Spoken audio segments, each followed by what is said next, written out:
Aliide Naylor is a British journalist, author, and editor who specialises in Russia and frontline nations, and she has done since 2011. Her freelance reportage has been published by a variety of outlets, including Vice, The Times, The Guardian, Tortoise, Politico Europe, and many others. Whilst she has extensive experience working on Russia, Europe, and international affairs, she also covers topics as diverse as technology, society, and culture. Her first book, The Shadow in the East, Vladimir Putin and the New Baltic Front, was published by Bloomsbury in January 2020. And even though it precedes the full-scale war in Ukraine, there are so many themes in there which are absolutely important today and to NATO's necessity to confront the new revanchist Russia. Welcome to Silicon Curtain. Please like, subscribe, and definitely add a comment. It helps people to discover the amazing guests who give up their time to appear on the podcast. Please also check out the link to Aliide's book, which we'll put in the description of the video, and also check out the validated Ukrainian charities. It's incredibly important to help Ukrainians to remain resilient at this time. Well, welcome to the channel. Well, before we hit record, we were sharing some common experiences of the Baltics. I've only been to Estonia, but certainly traveling to Estonia, having been in Russia, there is quite a contrast. And this is even in the 90s, there was quite a contrast, both sort of physically in terms of the restorations that were done on historic sites, but also just the order and the cleanliness. There was already a huge difference, even though it had only been a few years since Estonia actually left the Soviet Union. Do you think some of those contrasts and differences were there before the wall came down as well? Before Estonia gained, or the Baltics gained their full independence from Russia, was there already, a contrast in various aspects of life, the economy, and various other things? I think culturally there was for sure. So even though they were officially absorbed, they were absorbed into the Soviet Union, they were never officially recognized as such by places like the US, I believe. The UK, possibly, I think we might have inadvertently recognized them. I'll have to double check that though. But yeah, they still retained a lot of the local cultures on a private level that the Soviet Union had tried to suppress. And a lot of these were tied in with movements that ultimately led to the Soviet Union's collapse. So, for example, the environmentalism movements in the Baltic states, those were very much linked to, they were considered apolitical in a way. So they could be a form of activism that the local communities could engage in and also defend their own land in a way that maybe they couldn't have otherwise. And the local, even in my family, for example, the diasporas, they were integral to, I guess, keeping parts of the culture alive, just like the Ukrainian diaspora is now. So there was still this memory of the culture as it existed prior to the Soviet occupation. And even while it was suppressed locally, then it still didn't die. Even I'm going to keep drawing comparisons between the Baltic states and Ukraine, unfortunately, under occupation, because they were so similar. But I had a taxi driver yesterday whose parents were in occupied Mariupol, and it was really heartbreaking, actually, to hear his story. I'm in Tallinn at the moment, so there are a lot of Ukrainian refugees who have come here. But his parents have to pretend to be accepting of the Russian regime so they don't lose their houses. But of course, they're still emotionally and spiritually very, very Ukrainian. And I think there was a great deal of that in the Baltics too. So, for example, people burying their flags in their gardens, or, they held on to this national spirit. And even things like the Song Festival, they call the end of the Soviet occupation, they refer to the singing revolution. So the songs were a key component of national identity that was very, very important to the local cultures. And even now, every 4 years, every 5 years, there's going to be one next year in Estonia. The song festivals are very, very important, very emotional events. Almost the entire country gets together to kind of sing the national songs and remember how important this shared culture is.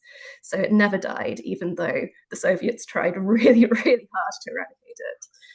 And that's extraordinary, isn't it? Because they would have been under surveillance, they would have been under threat, coercion. People would have potentially run the risk of losing their jobs and any privileges they had in the system if they were found, I mean, the Russian case, many Russians I spoke to, is if you were found going to church or doing something like that, then they would put it at risk. But of course, expressing national identity, national culture would put you at, if anything, an even greater risk. Many Russians I've spoken to will therefore say that their grandparents were so terrified that they didn't speak about their pre-revolutionary experiences. They didn't share any of this culture, and they didn't share often, the history of the family. They were silent on every aspect of that, terrorized, coerced into doing it. Is this slightly different in the Baltics?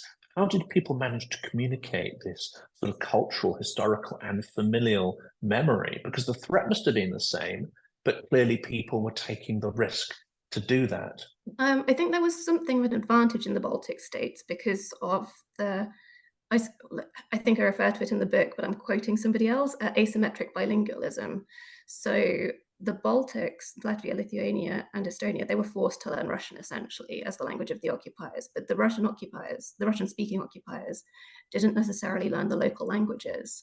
So they just assumed, I mean, there's still a legacy of this today, the presumption that people are going to speak Russian in the Baltic states, which is insane. But they had the advantage of having their languages still and these ways of communicating that maybe the Russians never bothered to learn.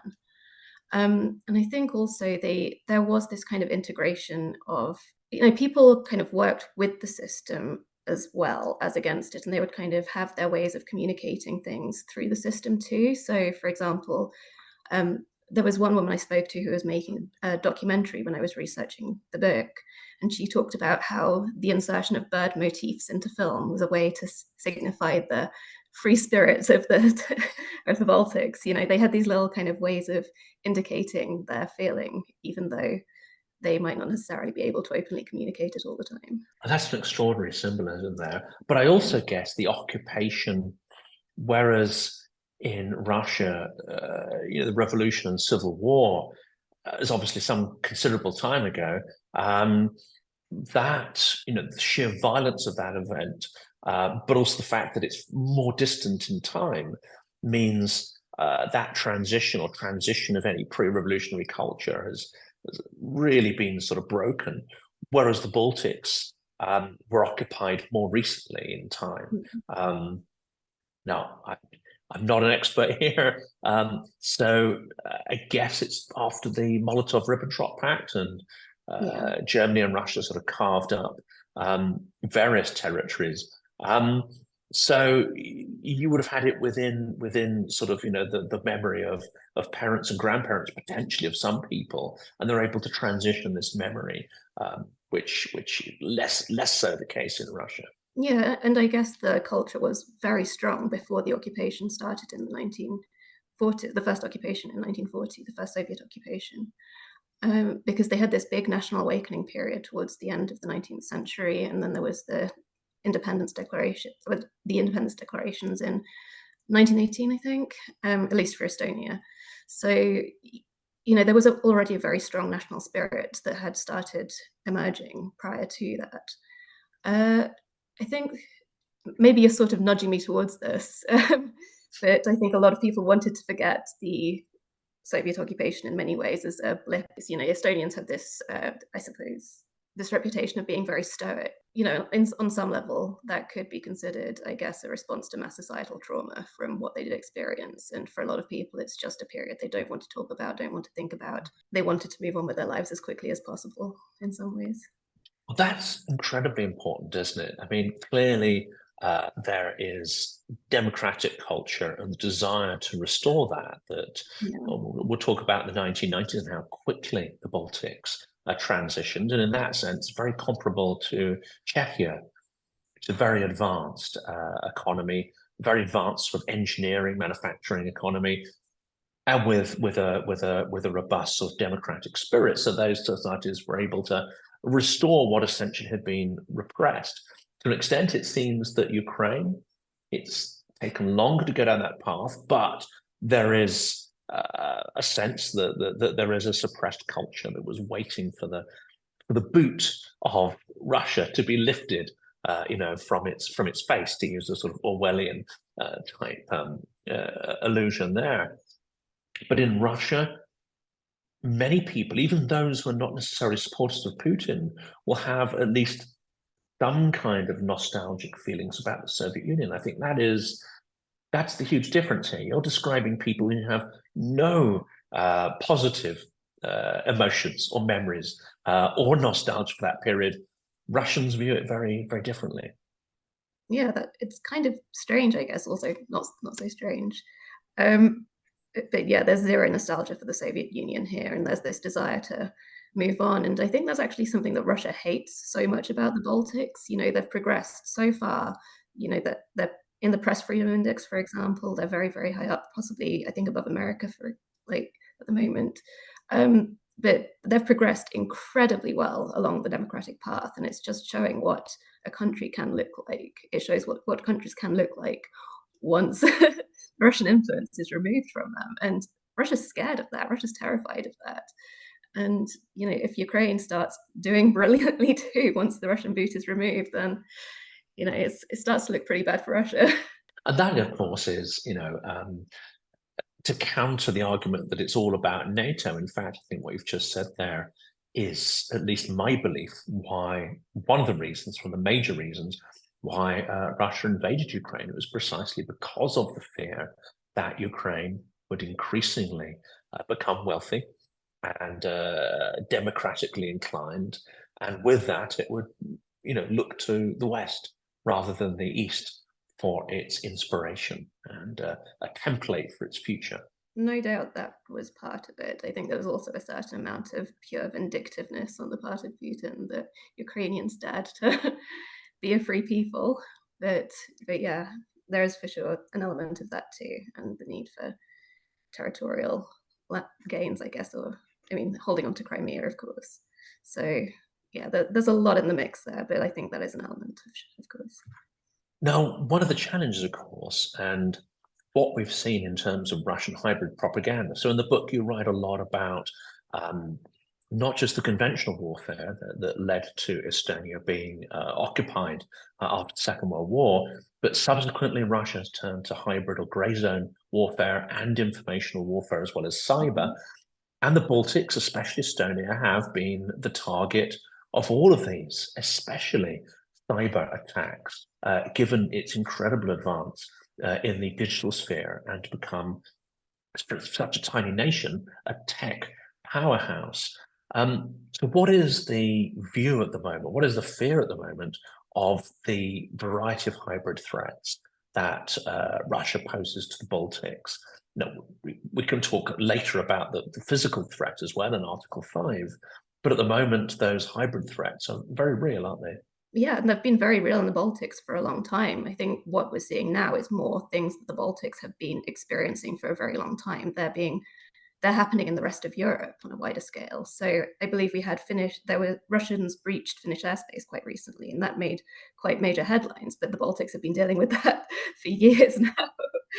And I mean, in 2007, for example, we obviously had the wave of cyber attacks, and Bronze Night, when there were riots after the transfer of a statue to a military cemetery on the outskirts of town. It was a Red Army statue. Of course, Estonia didn't want that in the town centre anymore.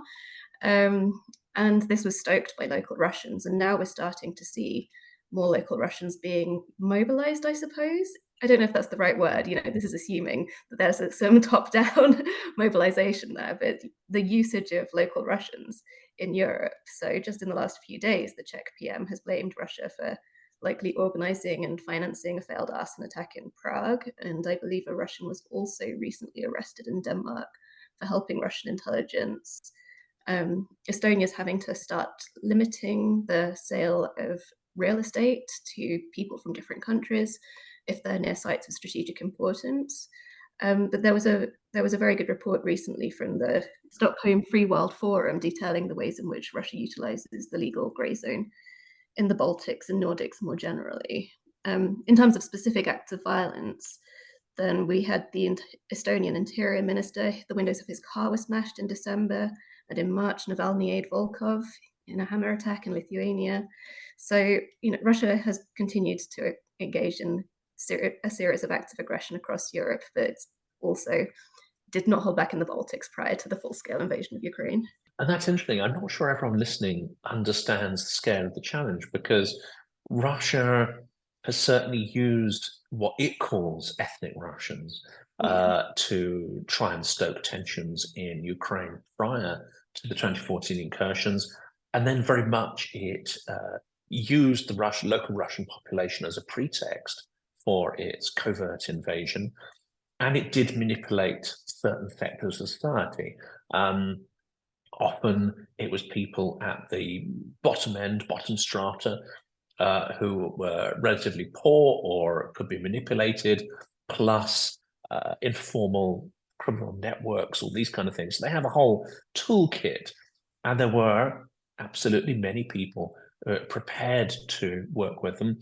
And of course, because Russia is the first language of many of the people in those areas, or was at the time, you could ostensibly have ethnic native Russians infiltrating in a seamless way. Well, it turns out that locals could tell them apart, and a bit of a giveaway as if they don't know the street names or where they're going. There's a problem in the Baltics as well, isn't there? Because during the colonial period, Russia did ship in a huge number of ethnic Russians to try and cement its control over the countries. What is our understanding of the percentage of populations in the Baltics who could be described as ethnic Russians at this point? So it's much lower in Lithuania. In Lithuania, it's 5 to 6%, I believe. In Estonia, it's around 24%. In Latvia, it's a little higher. It's around 30%, but it's also kind of spread out or concentrated in different regions. So in Estonia, for example, a lot of them are concentrated either in Tallinn or in the northeast of the country, so around Narva, which I believe you've been to. I have been to. I used to cross over. There's two fortresses, isn't there? There's on the Russian side, the town's called Ivangorod, and it's got this big, sprawling, fairly crude fortress. It looks a bit like a giant sandcastle. And then across the Narva, you've got a very Germanic-looking power fortress. Different materials, different style, but it creates a very strong visual impression. And I used to cross on foot across the border and then get I think it was a bus or a train into Tallinn to renew my visa, and then have some beers before heading back again to St. Petersburg. Yeah, so the local Russian-speaking populations concentrated in Narva, and in Latvia, they tend to be concentrated more around Daugavpils and in Riga as well. And in Lithuania, I think there's quite a large Russian community on the western coast. So there's concentrated in specific areas which may help to contribute to how calcified these communities are. After the collapse of the Soviet Union, then Lithuania automatically integrated its remaining Russian speakers, whereas in Estonia and Latvia they didn't. And I think that's largely because of the slightly smaller Russian population there.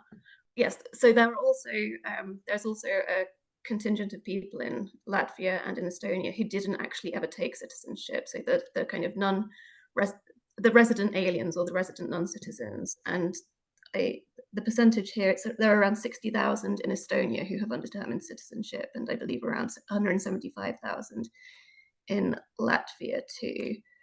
So they haven't obtained citizenship of the EU countries that they live in, but came as part of the Soviet occupation.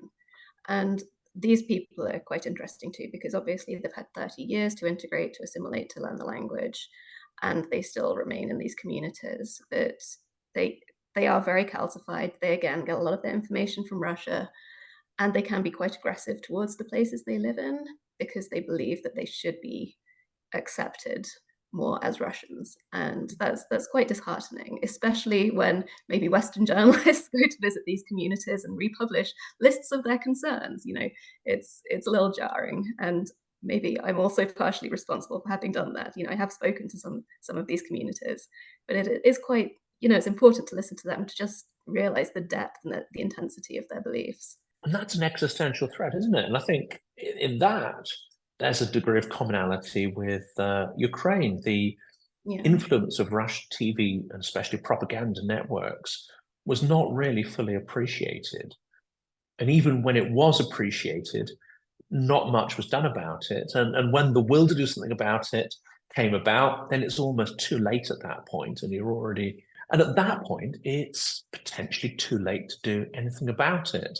I understand that in some of the Baltic states, however, there have been efforts to create alternative news sources in Russian to try and counter the effects of people consuming propaganda directly from Russia. Yes, they've tried to limit how much people watch Russian television by introducing channels in the Russian language too.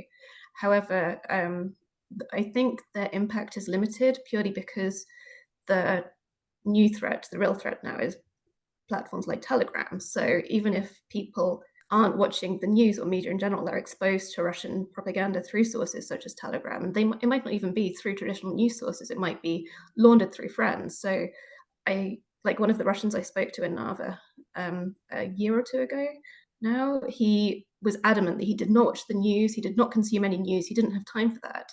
But him and his friends all believed the same thing. And they all had these very, very strong, I suppose, what I would call Vatnik beliefs. And I was like, well, where are you getting your information from then? And he didn't really seem to have a solid answer to that. So he's getting it from somewhere. They're getting it through, I suppose, their peers, but they don't admit to consuming propaganda directly, if that makes sense. It does. I mean, I guess they could get it through Kontakte, which is the Russian equivalent of Facebook. They could get it through any number of social media channels. And again, all you require is a bubble community, and that's all the information there. And what's the characteristic from these interviews you've done? Well, what's the sort of characteristic set of beliefs? I mean, but is it too crude to describe them as a kind of Ruski Mir or Novorossiya type imperial concept, or what forms their worldview? I would probably see it as that. I think the sense of victimization actually is quite powerful. You know, the understanding that they're being victimized by the places they live in, and that's probably key and common to all of them. And maybe a sense of disempowerment as well. Like they act in the way they do. Maybe I'm like over psychoanalyzing them or being too sympathetic, but I think maybe they just feel disempowered and not in control of their own lives in some way. And that's kind of manifesting in these quite aggressive ways. I guess if they haven't learned the local language, then they possibly are disempowered or separate from, mainstream society. Yeah, and if they haven't learned the local languages, then their socioeconomic opportunities are somewhat limited. But also, I don't want to say that all Russians here are like this. You know, there are plenty of younger generations of Russians in the Baltic states who do accept that the Baltic states are much better without the Russian influence here, and they want to build a life here, and they want to integrate. So I don't want to just say like all Russians here are terrible. That's not what I'm trying to do. But because it's the loud minority, right? You have these people who are very loud, very aggressive about their points of view, and they stand out the most, unfortunately. And of course, one of the worries in Georgia, because I've done a series of interviews with people in Georgia, is that, there are Russians there who have escaped Putin's tyranny. Not all of them are consciously oppositional. Some, interestingly, have gone to opposition rallies and are far more involved than they would be able to be in Russia. A lot don't get involved, but have, I would say, passive sympathy. And there are others who clearly are just as, they just don't want to serve in the war, but aren't necessarily highly critical of it. It kind of doesn't matter to an extent. If Putin comes to protect their interests, whether they've asked him to or not, they're still going to be used as propagandistic fodder. Is that the same worry in countries like Estonia? I think it was for a while. I think possibly less so now, just because the nature of the attacks and the nature of the kind of acts of aggression against the Baltics is taking on a different shape slightly. It's becoming slightly more overtly aggressive as opposed to stirring up the local Russian populations.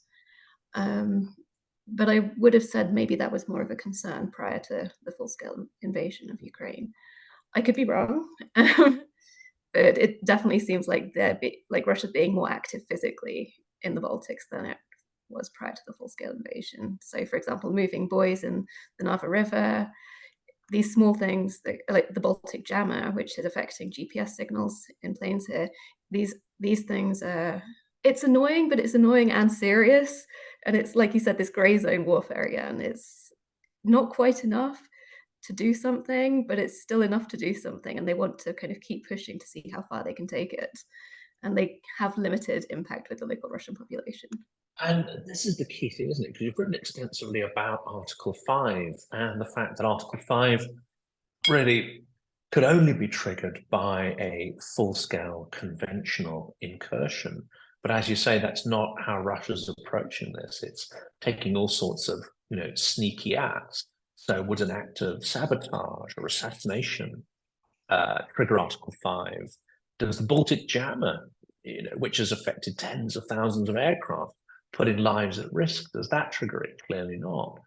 Is awareness now, because Estonia and others have always been at the forefront of trying to explain to Europe what Russia is, how it behaves, and have been key in advising against things like Nord Stream 1 and Nord Stream 2, traditionally have not been listened to when it could have made a difference. Do you get the impression that these Baltic voices, Baltic Cassandras, are being listened to more than they were before? Yes and no. On some level, people have started saying that yes, we need to listen to the Baltics more. We need to listen to the Baltics more. When it comes down to it, are they actually listening to the Baltics more? Because, I mean, there was this major conference here last month, the Lennart Meri conference, and the overwhelming sentiment seemed to be that it is winnable for Ukraine. This war is winnable for Ukraine, but the West is holding back. And I mean, obviously the Baltics understand the need for unity and the main problem. I mean, it's important not to create divisions in Europe at the moment, or indeed across the Western world. But I was getting a sense of slight frustration that the West could be doing more and it isn't doing more. And if it was doing more, then Ukraine has a fighting chance. And that does seem to be changing now since that conference, actually. Ukraine can strike targets inside Russia now. That's something they were advocating. And there's the potential for using profits from frozen Russian assets in Europe. That's being discussed increasingly now too. So there are steps being taken, but I think there is still this concern that it's not enough and that the West is actually scared of Ukraine winning against Russia. And so I hope that maybe the Baltics will keep being listened to, but that requires the West to stop being afraid of Russia, unfortunately. And F-16s, I think, very much falls into that because it seems that it's been delayed over and over again to the point where I think France is concerned and has announced that it will likely be providing jets that will almost certainly enter service in Ukraine before any F-16s come in. That sort of plays into what you've just said there, because F-16s could significantly change the game and increase the ratio of Russian loss to Ukrainian loss and give them a real fighting chance. It's deeply suspicious why that form of munition has been promised but held back. Yeah, I mean, it's been making great headlines. F-16s will be, but there isn't actually an F-16s yet. And it should be for the West to rearm, dust off its production Its ammunition production, which again, the Baltics are trying to do. They're starting to create new factories. And I guess both sides seem to be somewhat buying time at the moment, but it's important that we don't hold back when we can help Ukraine. And we don't seem to be doing that. And of course, we see the Baltic countries, ardently resisting Russian aggression and determined not to be occupied again. How important was the experience of occupation and what the Soviets did in the Baltics following the Molotov-Ribbentrop Pact and following the occupation of those states? And then, of course, not just in the war and the brutality of that, but then the lengthy occupation through the 50s, 60s, 70s, 80s. it was extremely violent and extremely traumatic for a large part of the population. I mean, I just got back from Saaremaa, which has its own tragic history. So during the first occupation in 1940, the Soviet authorities and the Red Army, of course, they forced the Baltic governments to resign. Local politicians and cultural figures, they were either deported to Siberia or killed. Many of them fled, but there's a castle there in Kuressaare, and this is the site of Soviet tortures and executions. I think they found 31 people in one of the castle yard and underground vaults. Some bodies were unearthed, and that involved local politicians, people in the legal professions. And I don't necessarily want to repeat it here, but like there are some very, very brutal accounts of torture. So there's absolutely no love for this period at all. And it was similar for people in Latvia, similar for people in Lithuania. Again, it was very, very violent in these areas. And it's a lot of what is happening in Ukraine, you know, they see it as very similar to what their history is and how they experienced it here. So even down to the forms of torture, such as having fingernails pulled out, you know, it's a pretty nasty and gruesome thing to do to somebody, but it's common to both the Baltic occupation and the occupation of the Baltics and what Ukrainian civilians have been going through. So of course they want to help because they see it as existential. For Ukraine and for themselves, they've always said that they've always recognized that the best way to prevent Russia from continuing its aggression in Europe is to help Ukraine win. And I think the Baltics, as we were saying earlier, like the Cassandra curse of the Baltics, they've been saying for many, many years, you know, Russia won't stop, Russia won't stop, Russia won't stop. And Russia hasn't stopped. We had Chechnya, we had Georgia, we had Syria, now we have Ukraine. Like they understand that they are also going to be vulnerable if Ukraine loses, because they will question whether the West will come in and help them in the event of continued Russian acts of aggression in Europe. And they know how awful it was. They remember how awful it was in the 1940s. They know what Ukrainians are going through, and they don't want that to happen to them or to anyone. And I think they think it's slightly insane and illogical that people are stalling maybe in helping Ukraine so much. Was it a shock for people? Because I know many Ukrainians, despite the Holodomor, despite Ukrainian artists, musicians, and so on, you know, many were dying even in the 70s and 80s in Russian prison camps. Despite all of that, I think the majority of Ukrainians have been deeply shocked at the scale and intensity of brutality. They know it from history books, but to see it playing out in the 20th century, to see that Russia has not changed one bit, despite the relative freedom of the 90s, has this also been a shock, do you think, to people in the Baltics? The Baltics have generally been pretty grounded when it comes to dealing with Russia. Like they've understood and they've watched it carefully. They've had to be wary of their eastern neighbor. The Western world, I think maybe Russia's had a pretty excellent propaganda campaign internationally in the lead up to this. You know, we had things like the Calvert Journal that was kind of pushing forward the idea of a new East and youth culture in the region. And Russia has been trying to make links abroad, you know, business links, for example, with Germany, Nord Stream you mentioned earlier. And it's been trying to recreate itself as this major player on the world stage. And I think the West kind of bought into this idea, this facade of government that Russia has, when it's essentially a crime syndicate, because it was so effective at branding itself. But it has not changed, and the Baltics knew that. And I think the Western world maybe slightly had the wool pulled over its eyes in the period leading up to 2022. Well, this is so important. I think it's so important that we listen to voices from the Baltic world who certainly have the Russian mindset nailed. I think your book fits into that. I think your book's incredibly important for people to read if they want to really understand what's going on, the scale of the threat, and as you very, you know, eloquently described here, what needs to be done about it. And the Ukrainian victory is one of the best ways to push back against that. Yeah, absolutely. Well, thanks so much for coming on the podcast. I strongly recommend people check out the book and the articles you write on this subject and listen to the Baltics. Thanks so much. Thank you for having me.